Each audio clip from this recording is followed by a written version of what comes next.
Merhaba arkadaşlar. Bugün sizlerle İstanbul Medipol Üniversitesi Uluslararası İşbirliği Eğitim ve Danışmanlık Kurulu İşbirliği uzman yardımcısı Ahmet Bey ile birlikteyiz. Merhabalar Ahmet Bey. Hoş geldiniz yayınımıza. Merhabalar Murat Bey, hoş bulduk. Bugün sizinle üniversite hakkında biraz konuşmak istiyoruz. Öğrencilerimizin merak ettiği sorular var bunlar hakkında. İlk Tabii, önce bu Covid-19 salgını ile bir giriş yapmak istiyorum. Yani üniversitenizi etkiledim yani. Daha önce bir altyapınız var mıydı? Eğitimler nasıl devam ediyor? Bunlar hakkında bir kısaca bir bilgi verseniz. tabii. Şimdi Medipol Üniversitemiz bizim kendi kapsamımızda bulundurmuş olduğumuz bir uzaktan eğitim sistemimiz vardı zaten halihazırda. Fakat bu salgına kadar bu kadar aktif kullanılmıyordu tabii. Ama bununla birlikte biz ne yaptık? Bazı fakültelerde hem uzaktan eğitim programlarını online bir şekilde devam ettirdik.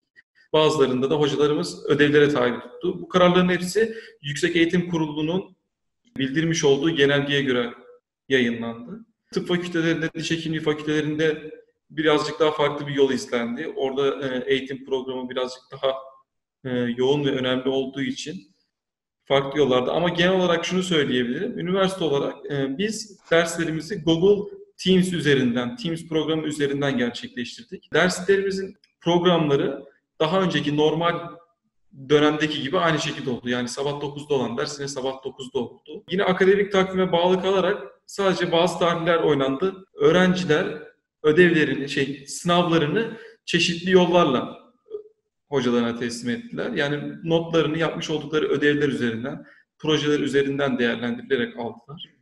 Bu şekilde değerlendirme yapıldı. Bununla birlikte bazı uygulamalı dersler bir süreliğine durdurulmuştu. Süreç nasıl ilerleyeceğini bilmediğimiz için hani belki okula dönecektik diye bekliyorduk biz. Dönemedik. Bu dönemi komple kapatmak zorunda kaldık maalesef.